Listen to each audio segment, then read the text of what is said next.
obviously I'd like as much money as possible in the bank before we start the beet harvest, because we are going to have to buy the beet harvesting equipment. But once we've done that, everything else from this year is straight profit and can be ploughed back into the farm. As I said, I'd like another mid-sized tractor and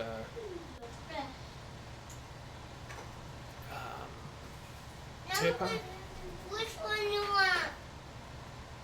so that we can service the fields. That one. No, this. No, not any Okay. of them. We'll do a little bit of arguing for a minute, and then I'll start talking again when we're done. I won't be a sister. Bye-bye. I'm not be a sister anymore. Yeah. No. I don't know I won't be a sister. Yeah, please. Yeah, be my sister. I want to be my sister. I want you to be my sister. Please. Yeah. Please.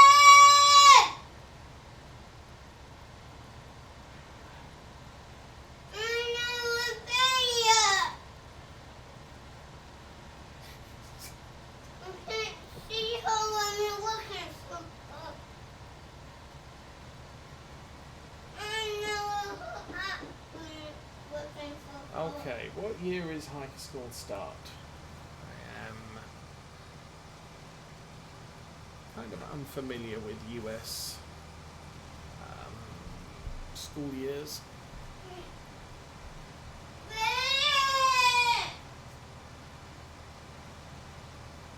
Bear. 14, 15. Okay, so the child we're looking at adopting will be to high school, I guess. Yeah, next year. She's turning 14, 15 this year. Oh, sorry, she's turning 14. Elms, 111. Welcome to the stream and thanks for following. Yeah, so she will be 14 at her next birthday, which is around March. So that would mean probably high school the year after. Next year. So she's last year of middle school, I guess.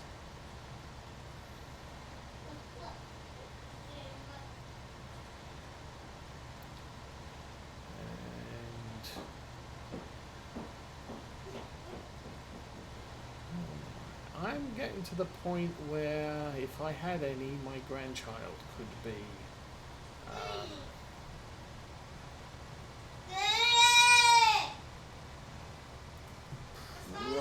probably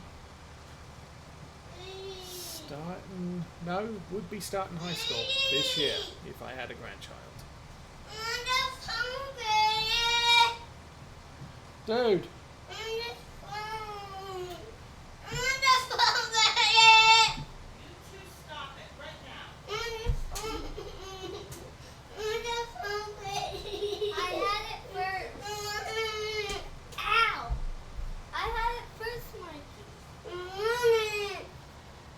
Okay, gonna enter your game now.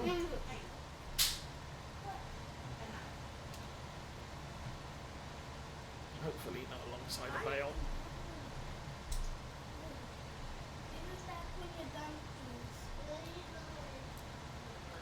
Okay. I'm hoping we get past this bale because it would be rather inconvenient. Okay, that's good enough. There's the fence gone.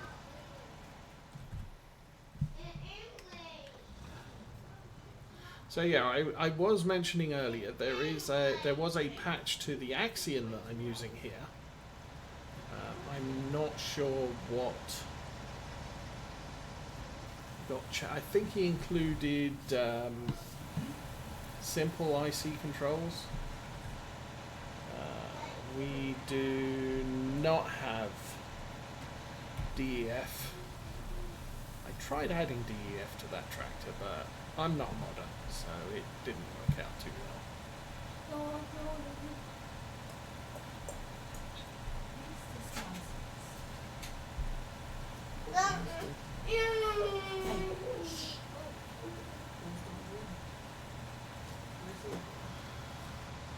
Okay. Well, welcome to the Stream Elms. I am from the UK, born outside of London, east side along where the district line runs, and I live in Michigan, North America. Because why not?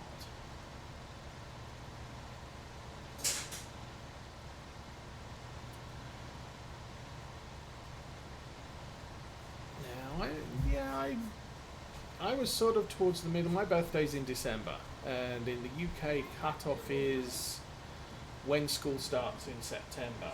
So the oldest kids in the year were born in September, the younger kids in the year were born in August.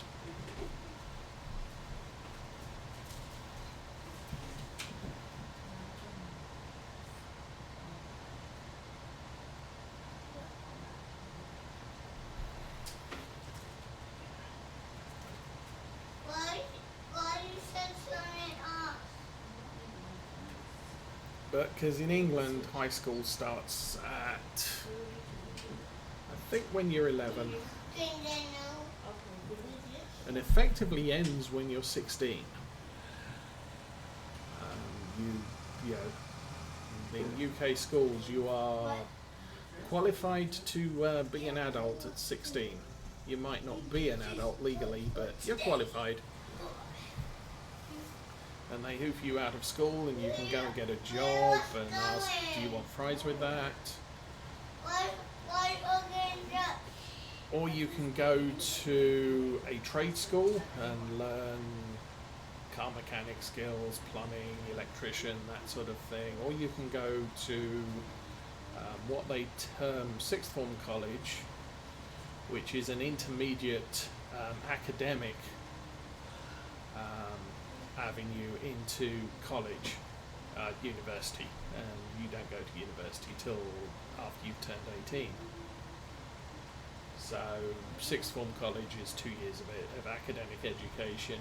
You can, back when I was a kid, you could do sixth form college to expand the number of academic qualifications you had.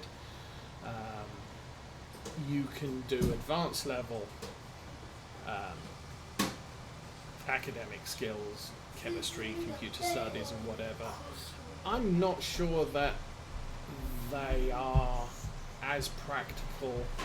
Obviously leaving school with basic qualifications is, you can get a job, an entry-level job in most places. But the advanced level classes, when I went to school, really didn't serve much extra looking for a job as they did to gaining access to universities. Your university access was provisional on your A-level academic qualifications. So you get those, but if you leave school at 18 with a few A-levels and don't go to university, then it doesn't open doors very much for a better career than if you'd left at 16. But it's a free education still. So if you leave at 16, you could be ahead of the game compared with someone who's 18 leaving school. Uncle, can some dinner for you, Mommy?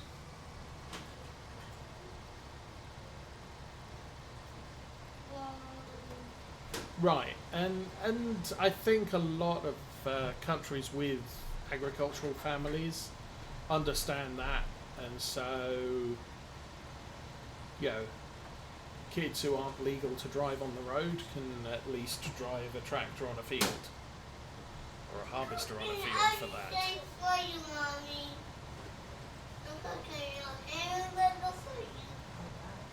There's a YouTuber I watch. the kid is Yeah. 12, 13, and they are now looking to buy him his own tractor.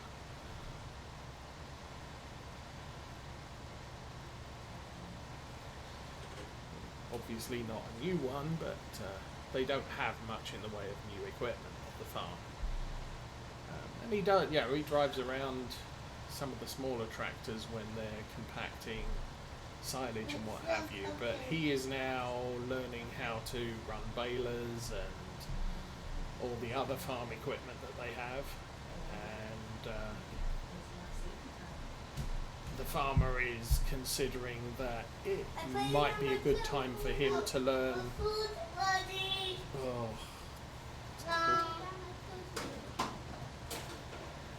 it might be worthwhile him learning how to do some of the major jobs rather than driving a tractor, shuttling a tractor backwards and forwards, to help with production of hay for the cows that they own. I'm hoping this cut through is actually going to make it. It looks like it might.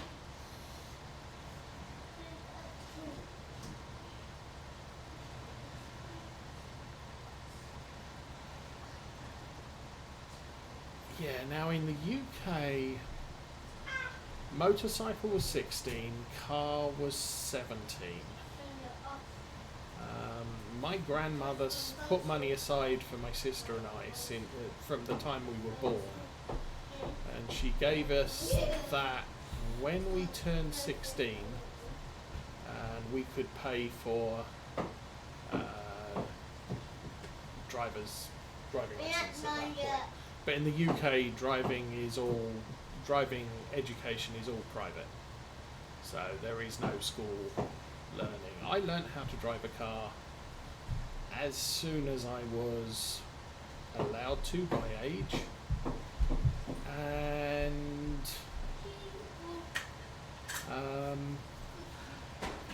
I then didn't own a car until I was, I want to say 28.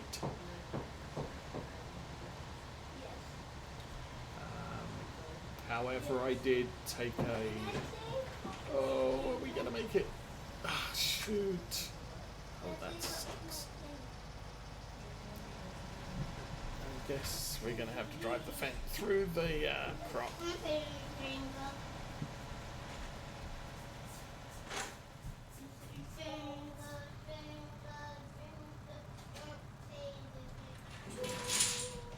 Yeah, so I took motorcycle lessons because I could afford a motorcycle.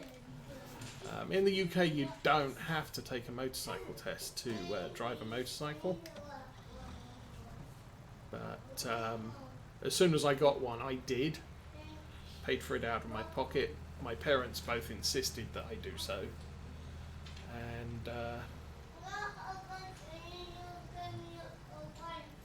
I was one of the first batch of motorcyclists to do the pursuit, what they call the pursuit test, or at least at the time called the pursuit test. Prior to me taking my test, the way a motorcyclist took a test was, how do I do this?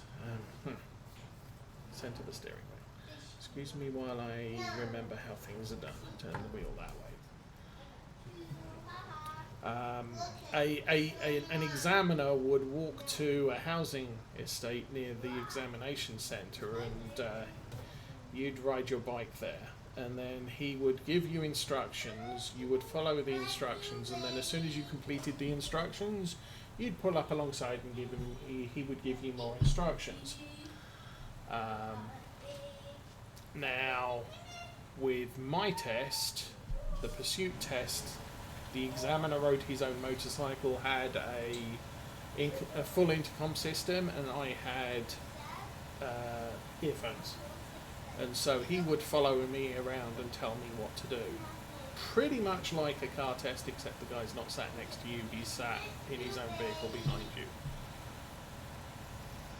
So that was my bike test experience, and I passed that quite easily. And then rode a motorcycle for about 8 years before I bought my first car. Now, I did drive a car from time to time, but it was a rental. Yeah, it was sort of, oh, I need to move something that I can't move with a motorcycle.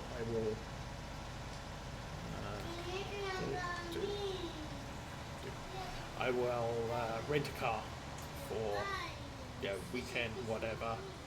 Do what I need to do what I need to do in it, and then give it back. And I've kind of made mistakes with that theory since then. When I bought my car was a good sized family car, and I really didn't need that size of a car. That's you, Mommy. That's you, Mommy. And probably should have saved my money, bought a smaller car, and on the off chance I needed something bigger, I could have gone to Hertz and rented a car. But that's kind of what the position I'm in now is. I don't see the point in having a vehicle bigger than I need for day-to-day use. And any time that I need, unless something becomes significant, like we've got the kids here, so we need to transport them around, so we need a larger vehicle that can take 2 car seats and 2 adults in the front. We can get away with using an SUV. We don't have to have a minivan, and we need that capacity. Effectively once every 3 weeks, once a month. Plus the SUV is good for transporting large amounts of stuff, so if we go to IKEA it's better than the car, etc, etc. So SUV kind of makes sense for us to have on hand all the time. But if we had 3 kids for a week in the summer, a week in the winter, and maybe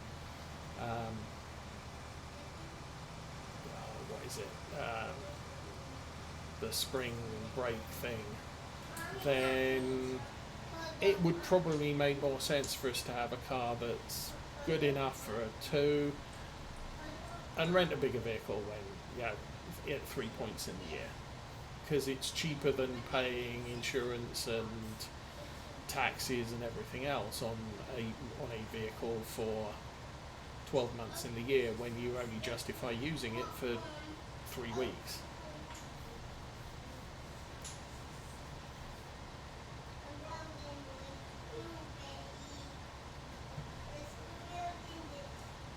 But also, I'm getting old and less bendy, so actually the SUV is kind of comfortable to get in and out of. Which is why our car steering seized up this year. Because, we'd mix and change what vehicles we were driving at any given time. Plus you're putting mileage on normally, so cars going in for a service every 4 to 5 months. And as it was, the car just sat in the garage for almost 6 months, not doing anything. And because of corrosion, the steering almost seized up. So we had to get that fixed.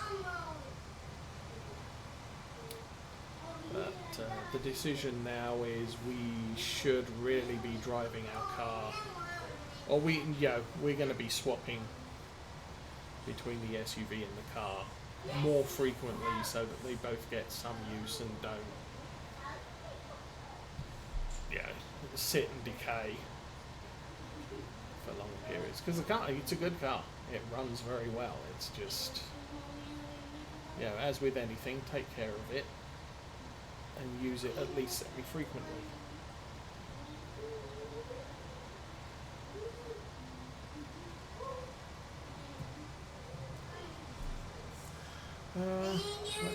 I'll finish this off.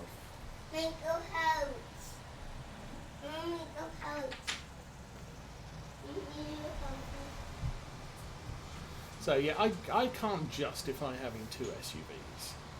However, we are considering that if we do adopt, then that's going to be 3 of us most of the time and 6 of us some of the time, and our SUV doesn't do 6 of us. So then comes the question, well, do we get rid of the SUV we have and get a bigger 3-row one? Or, you know, get a minivan that can seat 6? Or do we just bite the bullet and say, well, on the weeks where we do have to have all the kids, both of the vehicles are going to be used to go anywhere?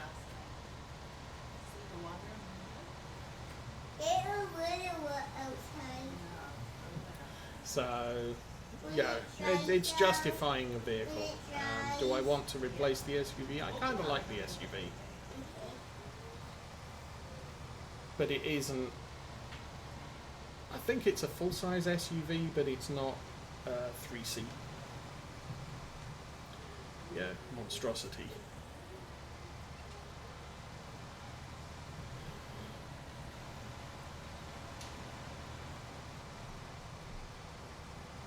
Yeah, mine's based on the Trailblazer, the Chevy Trailblazer. So, yeah, it can carry what it carries. It's a good vehicle.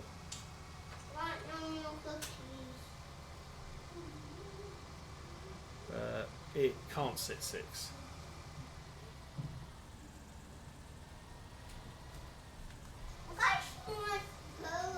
How are we doing with this load? Okay.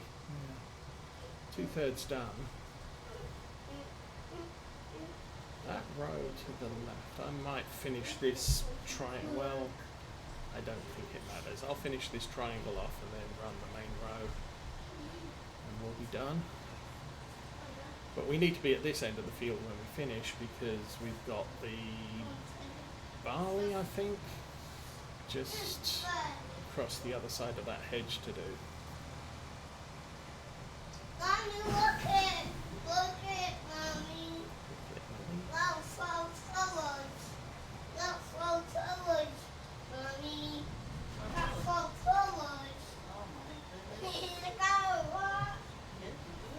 Look, it's very Michigan. So before I came to Michigan, I had never heard a kid say that. Here, you hear it every day. Look it.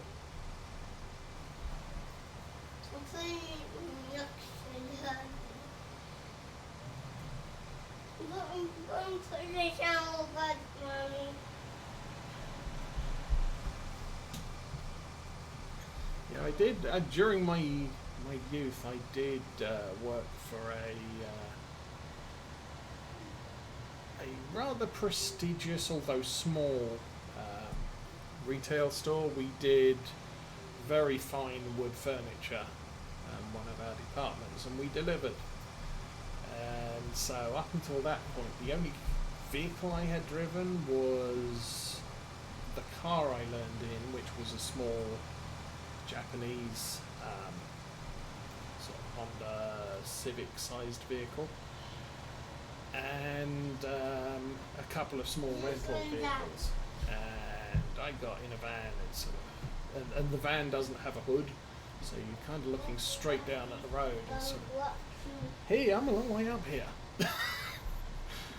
Complete shock, but I think after that I pretty much spent, as I said, about 8 years on a motorcycle and racked up a lot of mileage. After I finished, after I got qualified and got my fully endorsed motorcycle license, I rode BMWs for the most part, which are awesome highway cruisers. They're horrible, you know, the suspension's very, very soft, so they can, as some motorcycle, as some of them in the motorcycle press express, they handle like pregnant hippos, sort of bouncing around corners and everything. You load them up fully and they're But they're quite stable. Yeah, 2 up with a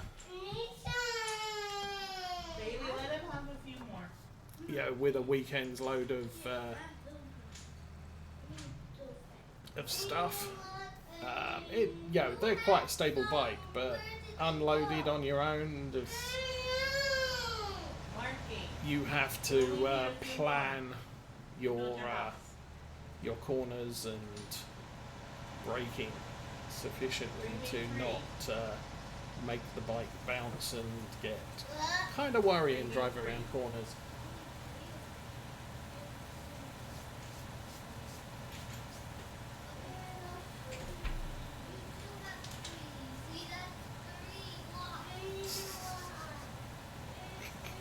He has no clue what 3 is. He gets up every morning, asks for breakfast. I want eggs. Oh, how many eggs do you want? 3. Okay. So this morning he had 1 egg scrambled. And I think as far as he's concerned, he got 3 eggs, so that's fine.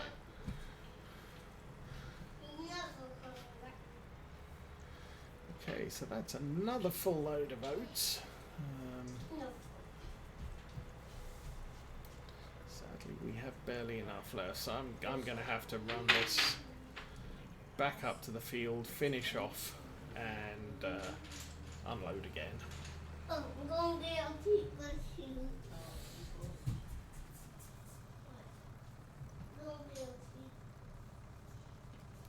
I can kind of see why farmers do a limited number of crops.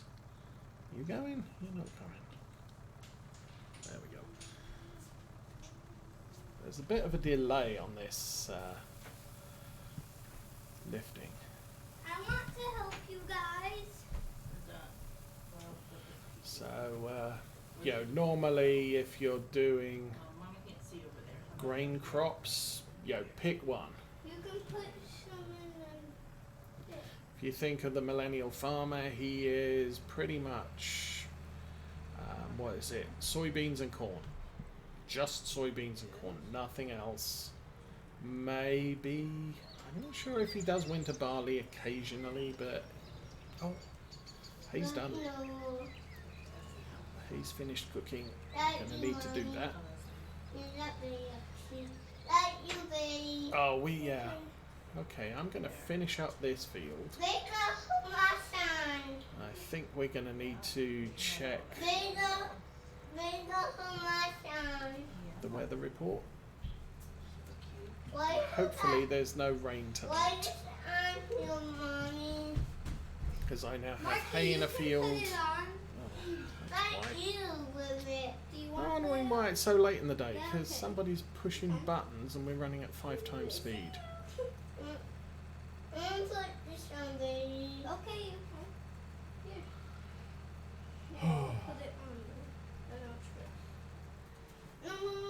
Okay, you take care, Captain Zank, and if they have any interesting to say, you're welcome back to let us all know. When I say Marky, that means help me, okay? So when I need help, you can...